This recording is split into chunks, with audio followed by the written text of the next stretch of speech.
Sa nakaraang chapter ay may nakilala nga tayong bagong karakter na kung saan naging malapit nga ito kay Denji. This is Course Anime. Sa chapter na ito ay unti-unti na nating buksan ang mga sekreto ni Rize sa manga nitong Chainsaw Man.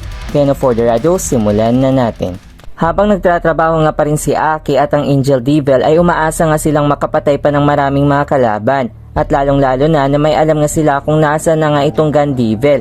At gusto nga rin ni Aki na pagtitiwalaan nga siya ng mga task force. Nagrereklamo naman itong Angel Devil na makialam sa sitwasyon at kumakain na nga lang ito ng ice cream. At nang binantaan nga siya ni Aki na kapag hindi nga siya kikilos ay siguradong papatayin nga raw siya. Subalit payag naman itong Angel Devil na gusto pa nga niyang mamatay kaysa sa magtrabaho. Sa mga nakaraan nga ay makikita natin na pinakilala nga mismo ni Makima kay Aki itong Angel Devil. Kahit na nagdadalawang isip nga si Aki na makipagtrabaho sa mga Devil, ay inihayag naman ni Makima na ito nga raw ay isang napakalakas na hunter bukod kay Kishibe. Ito nga ang Angel Devil ay may kakayahan na makuha ang pwersa ng isang buhay sa kung sino mang mahahawakan nito at kaya nga nitong mai-transform ang isang tao bilang napakatinding sandata. Payag pa ni Makima na pinatay nga lahat nitong Angel Devil ang mga tao sa kanyang nayon na kung sa gayon nga ay ginawa niya nga itong mga sandata. At isa na nga rito ang mismong ginamit ng katana ni Aki na ginawa nga ito ng Angel Devil. Kaya naman mas magandang makikisama nga raw si Aki nitong Angel Devil. Nang bumalik na nga sila sa trabaho na kung saan nakatayo nga si Aki nitong pinatay nilang katawan ng kalaban, ay wika naman niya na huwag nga raw hawakan nitong Angel Devil ang dugo ng kalaban. Ngunit bigla naman itong napansin na namamatay na nga itong katawan ng isang freelance hunter Devil. Nagmamakaawa naman itong tao na patayin na nga lang siya. Kaya naman gusto nga ni Aki na tapusin na nga nitong Angel Devil itong naghihinalong hunter. Subalit umayo naman ito at sabing dapat ang mga tao nga raw ay magdudusa hanggang sa mamatay. Ngayon pa man tinapos na nga lang ni Aki itong lalaki. At pagkatapos nga ay nagtapat nga siya sa Angel Devil na hindi nga niya kayang magpanggap na makikisama nito. Puntahan naman natin ang sitwasyon ni Denji na parati na nga itong bumibisita sa coffee shop dahil nalilito na nga siya kung kay Makima nga ba ang kanyang puso. At nang pumasok na nga ito ay wika naman ni Rize na halos dito na nga raw kumakain si Denji kahit na hindi naman daw masasarap ang mga pagkain nila. Habang pumipili nga si Denji ng kanyang kakainin ay bigla naman siyang inanyaya ni Rize na tumabi at kumain sa kinauupuan nito. Nagsimula nga silang mag-usap tungkol sa pag-aaral ni Rize at ganon din si Denji.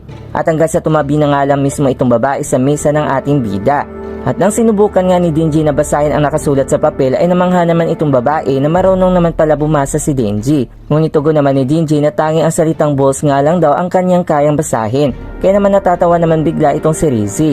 Nagayag na si Denji na maging masayang araw kapag magkasama nga raw sila ni Rize na mag-aral. Subalit bigla na lang mas lumapit itong babae sa ating bida at inimbitahan pa nga niya si Denji na mag-aral nga raw silang dalawa tuwing gabi. At kahit na nababahala nga pa rin si Denji sa kanyang nararamdaman kay Makima at nitong babae, ay namumulang sumang-ayon naman siya sa alok ni Rize.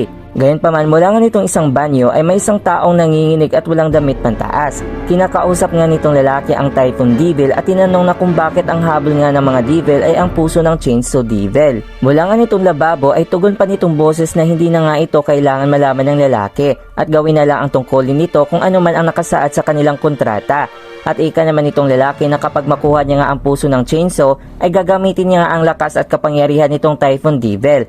Tugon naman itong boses na mag-ingat nga raw itong lalaki dahil marami na nga napatay itong Chainsaw ng mga Devil. Sambat naman ito na dahil hindi nga raw matalino iyong mga Devil. At dagdag pa niya na may napatay nga raw siyang isang mabangis na Chinese Devil Hunter na kung saan dinakip niya nga raw ang pamilya nito. At saka pinatay, binalatan niya nga ang buong katawan nito. Kaya naman hindi nga raw lumaban itong Devil Hunter at sa kanya nga ito pinatay. Sa pagpapatuloy, nang sumapit na nga ang gabi at mula nga nitong paaralan, ay wika naman ni Rize na natatakot nga raw siya at gusto niya nga raw hawakan siya ni Denji. At kahit na nababahala pa rin si Denji ay kusang ang katawan niya nga raw ang siyang gumagalaw na hawakan nga ang kamay nitong babae. Sa loob naman nitong classroom ay nagpapanggap nga si Rize na tinuturuan niya nga si Denji ng isang simpleng mathematics at paano ito sumulat nitong salitang big ass.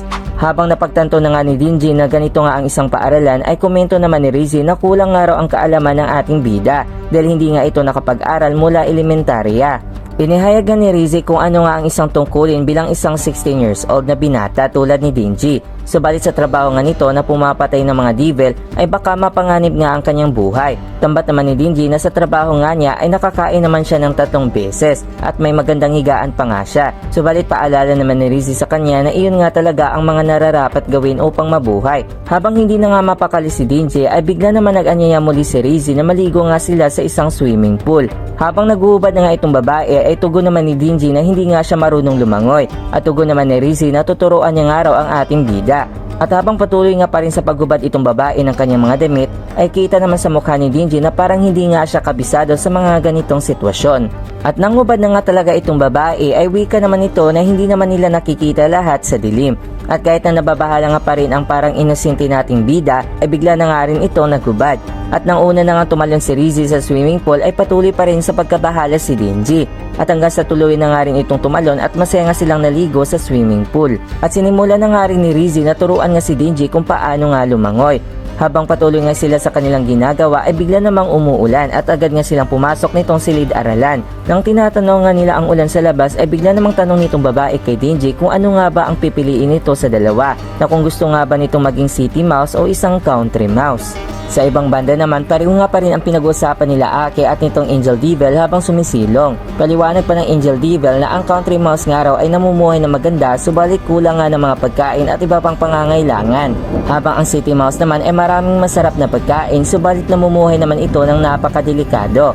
Pinili nga nitong Angel Devil na maging isang country mouse. Subalit nakuha nga raw siya ni Makima at dinala dito sa isang lungsod at pinilit na maging isang city mouse. Balik naman tayo kina Denji at Rizzy. Pinili nga ng ating bida na maging isang city mouse at nabigla nga iyong babae. At sabi nga nito na mas maganda namang mamuhay bilang country mouse. Subalit pinili pa rin ni Denji ang kasiyahan sa isang lungsod at sumang-ayon pa nga siya na pagkain at katuwaan nga ang kanyang binigyang halaga. At dahil nga sa pahayag ni Denji ay inanyayaan naman siyang muli ni Rizzy na pumunta nga sila sa isang food festival sa susunod na araw. At umalis nga muna ito saglit patungong banyo. Habang naiwan nga si Denji ay wika pa niya na napaka-cute nga raw nitong si Rizzy.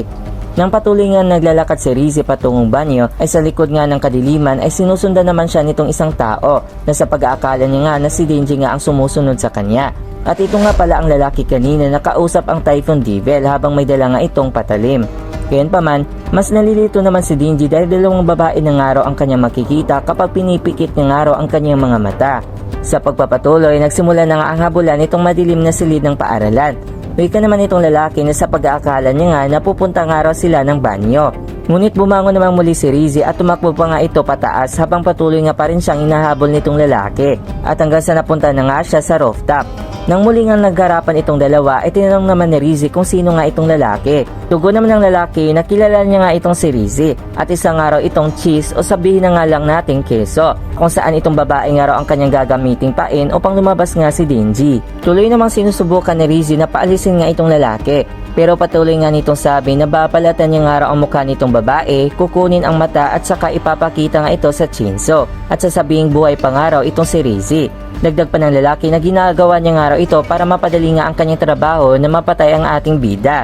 At nang sumugod nga bigla itong lalaki upang sunggaban nga si Rizzy ay bigla namang kumilos ng napakabilis itong babae upang depensahan nga ang kanyang sarili. Ngunit sa hanggang tuloy na nga ring nabitawan nitong lalaki ang kanyang dalang patalim dahil tuluyan na nga rin siyang sinasakal nitong si Rizzy gamit nga ang balikat nito habang sumasakay nga ito sa likod ng lalaki. Sa patuloy nga mahigpit ng pagsakal nito sa liig ay unti-unti na nga ring nawawala ng hininga itong lalaki at tuloy na nga rin itong nawalan ng buhay na parang wala nga lang ito kay Rizzy habang malayo nga ang tingin nito at kumakanta nga ito ng isang pampatulog sa salitang Russian. Pagkatapos nga nang tumayo na nga itong babae ay nakita niya naman itong Typhoon Devil. Tanong pa nga niya na kung ito nga ba ang gumawa ng pag-ulan, subalit tumanggi naman itong Typhoon Devil. Kaya naman para mapabuti nga ang kanilang ugnayan ay utos naman ni Rizzy na linisin nga raw nitong katawan ng lalaki. At hanggang sa bumalik na si Rizzy kay Denji nang umingiti at parang wala ngang nangyari. Fast forward sa mga susunod na araw nga ay pumunta nga sila Rizzy at Denji sa mismong food festival at sinusulit nga nila ang buong araw ng kanilang pagsasama. Nang pagsapit naman ng gabi ay tumungo nga sila sa taas nitong bundok upang makita ang fireworks. Inihayag pa uli ni Rizzy kay Denji ang sinabi niya nga noong nasa paaralan sila na napakagulo nga raw ng buhay ng ating bida. At hanggang sa bigla na lang nagulat si Denji nang hinawakan nga ng babae ang kanyang kamay. At hiling pa nito na tumigil nga raw si Denji sa kanyang trabaho at mamuhay kasama nga siya. At sambat pa nga niya, napapasaya niya nga raw si Denji at palaging poprotektahan na sa mga oras ng iyon ay walang kibo at salita itong ating bida. Abangan sa ating susunod na chapter review mga kaibigan, saksihan natin ang napakatindig balahibo ng sekreto nitong babae at simula na nga ng mga pasabog na labanan. Lahat ng yan ay dito lang sa chapter 44 to 45, Bomb Devil Hybrid. At hanggang dito na lang. This is Course Anime at sa muli nating pagkikita mga kaibigan, paalam!